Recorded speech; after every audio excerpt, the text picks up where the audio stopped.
بسم اللہ الرحمن الرحیم۔ قرآن کی وہ واحد سورت جو ربیع الاول کے مہینے میں صرف ایک بار پڑھتا ہے، پھر پورا سال اللہ اسے پھر لاکھوں نہیں کروڑوں دیتا ہے۔ بے شک آزما لو۔ محترم ناظرین، ربیع الاول کا مہینہ اسلامی سال کا وہ عظیم اور بابرکت مہینہ ہے جس میں اللہ رب العزت نے اپنے محبوب رحمت للعالمین سید الانبیاء حضرت محمد مصطفیٰ صلی اللہ علیہ وآلہ وسلم کو اس دنیا میں مبعوث فرمایا۔ یہ مہینہ محض تاریخ ولادت رسول صلی اللہ علیہ وآلہ وسلم کی وجہ سے ہی نہیں بلکہ اپنے اندر بے شمار روحانی، ایمانی اور برکتی خزانے لیے ہوئے ہیں۔ اس ماہ مبارک میں اہل ایمان کے دل خوشی و مسرت سے لبریز ہوتے ہیں، زبانوں پر درود و سلام کی صدائیں بلند ہوتی ہیں، گھروں میں چراغاں کیا جاتا ہے، مساجد کو سجایا جاتا ہے اور سب سے بڑھ کر قرآن پاک کی تلاوت کی جاتی ہے تاکہ دلوں کو سکون اور زندگیوں کو روشنی ملے۔ اللہ تعالیٰ نے اپنے کلام میں بے شمار اسرار اور رموز رکھے ہیں۔ قرآن حکیم کی ہر ایک سورت اپنی جگہ ایک خزانہ ہے، ہر ایک آیت میں برکت ہے اور ہر ایک لفظ میں شفا ہے، مگر بعض صورتیں ایسی ہیں جن کے ساتھ خاص وقت، خاص دن یا خاص مہینے کی نسبت اور بھی زیادہ برکتیں لے کر آتی ہیں۔ اہل دل اور اولیاء کرام فرماتے ہیں کہ اگر کوئی شخص ان صورتوں کو مخصوص وقت میں پڑھے تو اللہ تعالیٰ اس کی زندگی میں ایسے ایسے انعامات عطا کرتا ہے جو انسان کے وہم و گمان سے بھی بالا تر ہوتے ہیں۔ ربیع الاول کا مہینہ ویسے تو پورے سال سے افضل ہے، لیکن اس مہینے میں قرآن پاک کی ایک خاص سورت پڑھنے کی بڑی فضیلت آئی ہے۔ بزرگان دین اور اہل تصوف کا بیان ہے کہ اگر کوئی بندہ اس بابرکت مہینے میں محض ایک بار یہ سورت اخلاص نیت کے ساتھ پڑھ لے تو اللہ تعالیٰ اس کے پورے سال کو برکتوں سے بھر دیتا ہے۔ اللہ تعالیٰ اس پر اپنے خاص فضل و کرم کے دروازے کھول دیتا ہے، دنیاوی مشکلات آسان ہو جاتی ہیں، رزق میں کشادگی نصیب ہوتی ہے، بیماریوں سے شفا ملتی ہے، قرض کے بوجھ اتر جاتے ہیں اور سب سے بڑھ کر یہ کہ دل کو سکون اور اطمینان نصیب ہوتا ہے۔ یہ بات بھی حقیقت ہے کہ اللہ تعالیٰ اپنے کلام کو محض الفاظ نہیں بلکہ سراسر رحمت اور نور قرار دیتا ہے۔ قرآن کریم کی ہر صورت میں اللہ تعالیٰ نے اپنی قدرت کے خزانے رکھے ہیں، لیکن بعض مواقع پر یہ خزانے کئی گنا بڑھا کر ظاہر ہوتے ہیں۔ ربیع الاول کے مہینے میں جب محبت رسول صلی اللہ علیہ وآلہ وسلم دلوں میں عروج پر ہوتی ہے، جب امت نبی پاک صلی اللہ علیہ وآلہ وسلم کی ولادت باسعادت کا جشن مناتی ہے، اس وقت ایک سورت کی تلاوت انسان کی تقدیر بدل دیتی ہے۔ یہ سورت نہ صرف رزق و دولت کے دروازے کھولتی ہے بلکہ انسان کے دل کو ایمان کی روشنی سے منور کر دیتی ہے۔ اہل ایمان کو چاہیے کہ اس ماہ مبارک میں اس سورت کی تلاوت کو اپنی زندگی کا لازمی حصہ بنا لیں۔ سوچئے ذرا، صرف ایک بار پڑھنے سے اللہ تعالیٰ پورے سال تک انسان کے معاملات کو درست فرما دیتا ہے، اس کی دعاؤں کو قبولیت عطا فرماتا ہے، اس کی حاجات پوری کرتا ہے اور اس کے دل و دماغ کو وسوسوں سے پاک کر دیتا ہے۔ یہ اللہ تعالیٰ کا فضل ہے کہ وہ چھوٹے عمل پر بھی اتنا بڑا اجر عطا کرتا ہے۔ بزرگان دین کے تجربات بھی اس حقیقت کی گواہی دیتے ہیں۔ انہوں نے اس سورت کو پڑھ کر اپنی آنکھوں سے انعامات کا نزول دیکھا ہے۔ کوئی بیمار تھا تو صحت مند ہو گیا، کوئی تنگ دست تھا تو مالدار ہو گیا، کوئی رنج و غم میں مبتلا تھا تو سکون و راحت پا گیا۔ سب نے یک زبان ہو کر کہا کہ واقعی یہ سورت ایک ایسا خزانہ ہے جو انسان کو دنیا و آخرت کی کامیابی عطا کرتی ہے۔ ربیع الاول کا مہینہ اس لحاظ سے بھی بڑا خاص ہے کہ اس مہینے میں کیے گئے اعمال کی برکت باقی سال پر پڑتی ہے۔ اگر انسان اس مہینے میں عبادات کا خاص اہتمام کرے تو اللہ تعالیٰ پورے سال اس کے اعمال کو آسان بنا دیتا ہے۔ اسی طرح اگر اس مہینے میں کوئی قرآن کی یہ خاص سورت ایک بار بھی پڑھ لے تو گویا اس نے اپنے لیے پورے سال کی خیر و برکت کو محفوظ کر لیا۔ یہی وجہ ہے کہ اولیاء کرام اور اہل علم نے امت کو اس عمل کی تلقین فرمائی ہے کہ بے شک آزما لو۔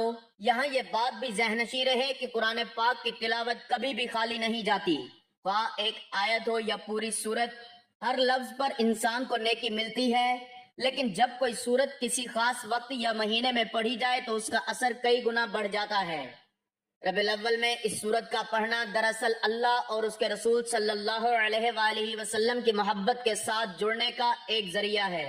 اس محبت کے نتیجے میں اللہ تعالیٰ انسان کے لیے ایسے راستے کھول دیتا ہے جو دنیاوی نظر میں ناممکن نظر آتے ہیں۔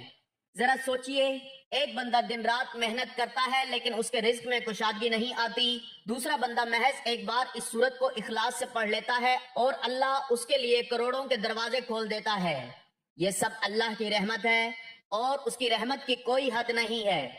قرآن مجید میں اللہ تعالیٰ نے بار بار فرمایا کہ وہ اپنے بندوں پر بے حساب کرم فرماتا ہے۔ یہی کرم اس سورت کے ذریعے ظاہر ہوتا ہے۔ ناظرین، ربیع الاول کا مہینہ اسلامی تاریخ میں بے پناہ عظمت اور روحانی فیوز و برکات کا حامل ہے۔ یہ وہ مہینہ ہے جس میں اللہ تعالیٰ نے اپنے سب سے بڑی نعمت اور رحمت حضرت محمد مصطفیٰ صلی اللہ علیہ وآلہ وسلم کو دنیا میں مبعوث فرمایا۔ یہی وہ مہینہ ہے جس میں رسول اکرم صلی اللہ علیہ وآلہ وسلم کی ولادت باسعادت ہوئی، اور اسی مہینے میں آپ صلی اللہ علیہ وآلہ وسلم نے دنیا سے پردہ فرمایا۔ اس اعتبار سے یہ مہینہ امت مسلمہ کے لیے محبت، عقیدت، شکر اور یاد رسول صلی اللہ علیہ وآلہ وسلم کا مہینہ ہے۔ تو اس بابرکت مہینے میں اللہ اور اس کے رسول صلی اللہ علیہ وآلہ وسلم کی اطاعت، خوشنودی حاصل کی جائے۔ قرآن پاک میں اللہ تعالیٰ نے صاف فرمایا، قُلْ إِن كُنتُمْ تُحِبُّونَ اللَّهَ فَاتَّبِعُونِي يُحْبِبْكُمُ اللَّهُ وَيَغْفِرْ لَكُمْ ذُنُوبَكُمْ۔ ترجمہ، اے نبی کہہ دیجئے، اگر تم اللہ سے محبت کرتے ہو تو میری پیروی کرو، اللہ تم سے محبت کرے گا اور تمہارے گناہ معاف فرما دے گا۔ اس آیت سے یہ حقیقت واضح ہوتی ہے کہ اللہ تعالیٰ کی محبت کا معیار نبی کریم صلی اللہ علیہ وآلہ وسلم کی اطاعت ہے، اور اطاعت صرف اقوال کی حد تک نہیں بلکہ دل و جان سے نبی صلی اللہ علیہ وآلہ وسلم کو اپنا محبوب ماننا، آپ صلی اللہ علیہ وآلہ وسلم کی سنتوں کو اپنانا اور زندگی کو سیرت مصطفیٰ صلی اللہ علیہ وآلہ وسلم کے مطابق ڈھالنا ہی حقیقی اطاعت ہے۔ ربیع الاول اور محبت رسول صلی اللہ علیہ وآلہ وسلم۔ ربیع الاول کا مہینہ مسلمانوں کے دلوں میں عشق رسول صلی اللہ علیہ وآلہ وسلم کی یاد تازہ کرتا ہے۔ اس مہینے میں دنیا بھر کے مسلمان اپنے نبی صلی اللہ علیہ وآلہ وسلم کی آمد کا جشن عقیدت و محبت کے ساتھ مناتے ہیں۔ دراصل یہ خوشی کسی رسم یا محض روایتی طور پر نہیں بلکہ اللہ تعالیٰ کے اس عظیم احسان کے شکر کے طور پر منائی جاتی ہے جس نے ہمیں رسول رحمت صلی اللہ علیہ وآلہ وسلم عطا فرمایا۔ قرآن مجید میں اللہ تعالیٰ نے فرمایا، لَقَدْ مِنَ اللَّهُ عَلَى الْمُؤْمِنِينَ إِذْ بَعَثَ فِيهِمْ رَسُولًا مِّنْ أَنفُسِهِمْ۔ ترجمہ، بے شک اللہ نے ایمان والوں پر بڑا احسان کیا کہ انہی میں سے ایک رسول بھیجا۔ یہ آیت بتاتی ہے کہ رسول اکرم صلی اللہ علیہ وآلہ وسلم کی بعثت اللہ تعالیٰ کی طرف سے ایک عظیم احسان ہے، اور اس احسان پر شکر بجا لانا ہر مسلمان کا فرض ہے۔ احادیث مبارکہ میں بھی رسول اکرم صلی اللہ علیہ وآلہ وسلم کی محبت کو ایمان کی بنیاد قرار دیا گیا ہے۔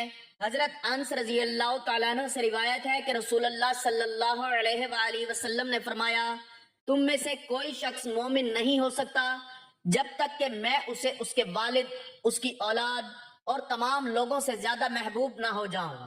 یہ حدیث واضح کرتی ہے کہ محبت رسول صلی اللہ علیہ وآلہ وسلم ایمان کا لازمی جز ہے، اور جب ایمان کا دار و مدار محبت رسول صلی اللہ علیہ وآلہ وسلم پر ہو تو ربیع الاول میں اس محبت کو تازہ کرنا، اس کا اظہار کرنا اور اپنی زندگی کو سیرت رسول صلی اللہ علیہ وآلہ وسلم کے مطابق بنانا ایمان کی علامت ہے۔ عشق رسول صلی اللہ علیہ وآلہ وسلم کا عملی تقاضا۔ ناظرین، محبت صرف زبانی دعویٰ کرنے کا نام نہیں، سچی محبت اطاعت اور اتباع کا تقاضا کرتی ہے۔ اگر کوئی شخص زبان سے عشق رسول صلی اللہ علیہ وآلہ وسلم کا دعویٰ کرے مگر سنتوں کی خلاف ورزی کرے تو یہ محبت ادھوری ہے۔ ربیع الاول ہمیں یہ سبق دیتا ہے کہ اگر ہم اللہ اور اس کے رسول صلی اللہ علیہ وآلہ وسلم کی سچی محبت کے دعوے دار ہیں تو ہمیں اپنی نمازوں کی پابندی کرنی ہوگی، قرآن کی تلاوت کرنی ہوگی، جھوٹ، ظلم، دھوکہ اور حرام سے بچنا ہوگا، اور اپنی زندگی کو حضور صلی اللہ علیہ وآلہ وسلم کی سیرت کے مطابق ڈھالنا ہوگا۔ جو شخص اللہ اور رسول صلی اللہ علیہ وآلہ وسلم کی سچی محبت کو اپنے دل میں بسا لیتا ہے، اللہ تعالیٰ اس کی دنیا و آخرت سنوار دیتا ہے۔ حدیث میں ہے کہ رسول اللہ صلی اللہ علیہ وآلہ وسلم نے فرمایا، آدمی قیامت کے دن اسی کے ساتھ ہوگا جس سے وہ محبت کرتا ہے۔ یہ حدیث ہر مومن کے لیے خوشخبری ہے کہ اگر ہم رسول اللہ صلی اللہ علیہ وآلہ وسلم سے محبت کرتے ہیں تو قیامت کے دن ہمیں آپ صلی اللہ علیہ وآلہ وسلم کی رفاقت نصیب ہوگی۔ ناظرین، قرآن مجید اللہ تعالیٰ کا وہ کلام ہے جس میں ہر صورت اور ہر آیت اپنی ایک الگ روحانی اور عملی اہمیت رکھتی ہے۔ بعض صورتیں خاص موضوعات پر روشنی ڈالتی ہیں اور بعض مخصوص مسائل کا حل بیان کرتی ہیں۔ انہی میں سے ایک عظیم الشان صورت ہے سورۃ الواقعہ۔ یہ صورت نہ صرف قیامت کے حالات بیان کرتی ہے بلکہ اہل ایمان کے لیے ایمان و عقیدے کو مضبوط بنانے اور دنیاوی مسائل کے حل کا خزانہ بھی ہے۔ علماء کرام اور بزرگان دین نے اس صورت کو خصوصاً رزق و برکت کا خزانہ قرار دیا ہے۔ روایت ہے کہ اگر کوئی شخص اس صورت کی تلاوت کو معمول بنا لے تو وہ کبھی بھی فاقہ و محتاجی کا شکار نہیں ہوتا۔ یہی وجہ ہے کہ سورۃ الواقعہ کو رزق کی صورت کہا جاتا ہے۔ سورۃ الواقعہ قرآن پاک کی 56ویں صورت ہے اور اس میں کل 96 آیات ہیں۔ یہ مکی صورت ہے اور اس کا مرکزی موضوع قیامت کے دن کا حال بیان کرنا ہے۔ اس صورت کا نام الواقعہ رکھا گیا ہے جس کا مطلب ہے واقع ہونے والی قیامت۔ اس صورت میں قیامت کے روز انسانوں کے 3 گروہ ذکر کیے گئے ہیں۔ نمبر 1 اصحاب المیمنہ، سعادت والے لوگ۔ نمبر 2 اصحاب المشمہ، بدبخت لوگ۔ نمبر 3 سابقون، اللہ کے مقرب بندے۔ اس کے ساتھ ساتھ اللہ اپنی قدرت کی نشانیاں بھی یاد دلاتا ہے، جیسے زمین کی کھیتی، پانی کی بارش، آگ کا وجود اور رزق کی تقسیم۔ یہ سب چیزیں اس بات کی گواہی ہے کہ اللہ ہی اصل رازق ہے اور جو اس پر توکل کرتا ہے وہ کبھی خالی ہاتھ نہیں رہتا۔ مفسرین کرام نے سورۃ الواقعہ کی آیات سے چند اہم نکات بیان کیے ہیں۔ قیامت کا یقینی واقع ہونا۔ سورۃ الواقعہ کا آغاز ہی اس حقیقت پر ہوتا ہے کہ قیامت کا آنا لازمی ہے، کوئی طاقت اسے روک نہیں سکتی۔ انسانوں کے 3 درجے۔ قرآن بیان کرتا ہے کہ قیامت کے دن کچھ لوگ جنت کے اعلیٰ مقام پر ہوں گے، کچھ عام نیک اعمال والے جنت میں ہوں گے اور کچھ جہنم میں ڈالے جائیں گے۔ اللہ کی قدرت، کھیتیاں اگانے والا، بارش برسانے والا اور آگ پیدا کرنے والا صرف اللہ ہے۔ اس سے یہ سبق ملتا ہے کہ روزی صرف اللہ دیتا ہے اور وہی اپنی مخلوق کی کفالت کرتا ہے۔ قرآن کی عظمت۔ سورۃ الواقعہ کے آخر میں فرمایا گیا کہ یہ قرآن کریم ایک کتاب مکرم ہے جسے صرف پاکیزہ لوگ ہی چھو سکتے ہیں۔ حضرت عبداللہ بن مسعود رضی اللہ تعالیٰ عنہ سے روایت ہے کہ رسول اللہ صلی اللہ علیہ وآلہ وسلم نے فرمایا، جو شخص ہر رات سورۃ الواقعہ پڑھتا ہے اس پر کبھی فکر و محتاجی نہیں آتی۔ حضرت ابن عباس رضی اللہ تعالیٰ عنہ روایت کرتے ہیں کہ نبی کریم صلی اللہ علیہ وآلہ وسلم نے فرمایا، سورۃ الواقعہ کو اپنے گھروں میں پڑھو، یہ فکر کو دور کرتی ہے۔ قرآن کا خزانہ۔ حضرت عثمان بن عفان رضی اللہ تعالیٰ عنہ سے روایت ہے کہ نبی کریم صلی اللہ علیہ وآلہ وسلم نے فرمایا، سورۃ الواقعہ قرآن کی دولت ہے، جو اسے پڑھتا ہے اللہ اسے غنی بنا دیتا ہے۔ دنیاوی اور اخروی کامیابی۔ ایک روایت میں آتا ہے کہ نبی کریم صلی اللہ علیہ وآلہ وسلم نے فرمایا، سورۃ الواقعہ پڑھنے والے کا چہرہ قیامت کے دن چمکتا ہوگا۔ اہل بیت کی نصیحت۔ حضرت عبداللہ بن مسعود رضی اللہ تعالیٰ عنہ کے بارے میں مشہور ہے کہ جب ان کا وقت وفات آیا تو انہوں نے اپنی بیٹیوں کو وصیت کی، ہر رات سورۃ الواقعہ پڑھا کرو تاکہ تمہیں فکر و محتاجی نہ آئے۔ بزرگان دین کا عمل۔ امام جعفر صادق رحمۃ اللہ علیہ فرماتے ہیں، جو شخص سورۃ الواقعہ کو عشاء کے بعد پڑھتا ہے وہ کبھی فقیر نہیں ہوگا۔ ناظرین، وقت کی نزاکت کو مد نظر رکھتے ہوئے چلتے ہیں وظیفے کی جانب اور آپ کو بتاتے ہیں کہ آپ نے قرآن پاک کی وہ سورت مبارکہ ربیع الاول کے مہینے میں کس طرح پڑھنی ہے۔ ناظرین، ربیع الاول کا مہینہ نبی اکرم صلی اللہ علیہ وآلہ وسلم کی نسبت سے رحمتوں اور برکتوں کا مہینہ ہے۔ اس مہینے میں سورۃ الواقعہ پڑھنے کی فضیلت کئی گنا بڑھ جاتی ہے۔ ربیع الاول کے مہینے میں کسی بھی دن خصوصاً 12 ربیع الاول یا جمعہ کی رات پڑھ لینا ہے۔ آپ ربیع الاول کے مہینے میں اگر زیادہ دن بھی کرنا چاہتے ہیں تو آپ روزانہ بھی اس سورت کی تلاوت کر سکتے ہیں۔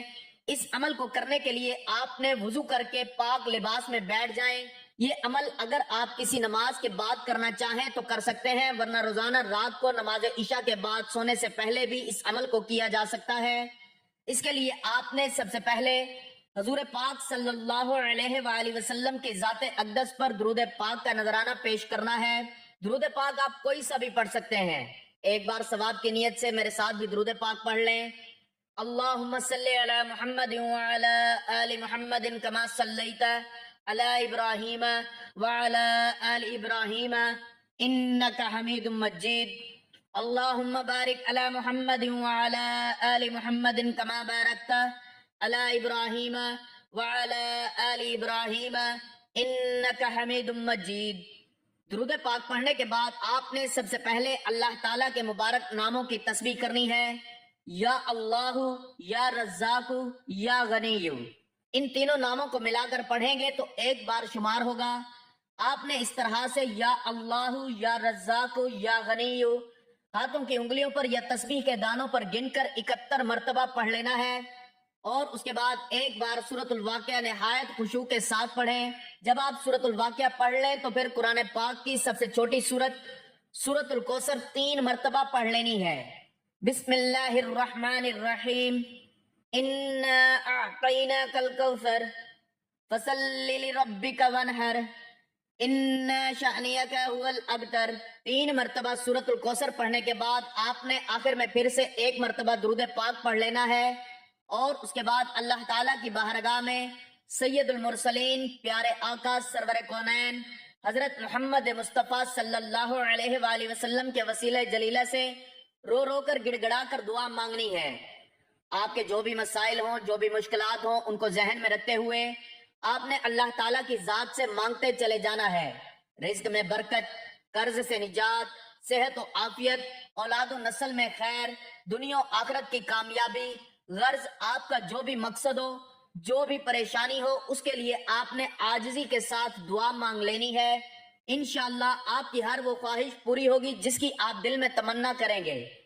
آپ کے پورے سال کے رزق کا انتظام ہو جائے گا، قرضوں سے نجات مل جائے گی، اولاد کی ہر میدان میں کامیابی ہوگی۔ یہ وظیفہ صرف ایک بار پڑھنے سے ہی اثر دکھاتا ہے، اور اللہ تعالیٰ پورے سال رزق اور برکت کے دروازے کھول دیتا ہے۔ بزرگان دین نے فرمایا ہے کہ بے شک آزما لو۔ حضرت علی کرم اللہ وجہ الکریم فرماتے ہیں سورۃ الواقعہ رزق کا خزانہ ہے، جو اسے اپنا معمول بنا لے وہ کبھی محتاج نہیں ہوتا۔ حضرت حسن بصری رحمت اللہ علیہ نے فرمایا ہم نے اپنے مشائخ سے یہی پایا کہ وہ سورۃ الواقعہ کو عشاء کے بعد لازمی پڑھتے تھے، اور اس کی برکت سے ان کی زندگی میں تنگی نہیں آتی تھی۔ سورۃ الواقعہ قیامت کی یاد دہانی کے ساتھ ساتھ رزق و برکت کا عظیم خزانہ بھی ہے۔ خاص طور پر ربیع الاول کے بابرکت مہینے میں اس سورت کی تلاوت کرنے سے اللہ تعالیٰ اپنے خاص فضل و کرم کے دروازے کھول دیتا ہے۔ یہ وہ سورت ہے جسے رزق کی سورت کہا جاتا ہے، اور جو اس پر عمل کرتا ہے وہ کبھی محتاج نہیں رہتا۔ ربیع الاول کے بابرکت ایام ہمیں یہ یاد دلاتے ہیں کہ دین صرف رسومات کا نام نہیں بلکہ عمل اور اخلاص کا نام ہے۔ جو بندہ اللہ کے کلام کو اپناتا ہے وہ دنیا و آخرت کی سعادتیں حاصل کرتا ہے۔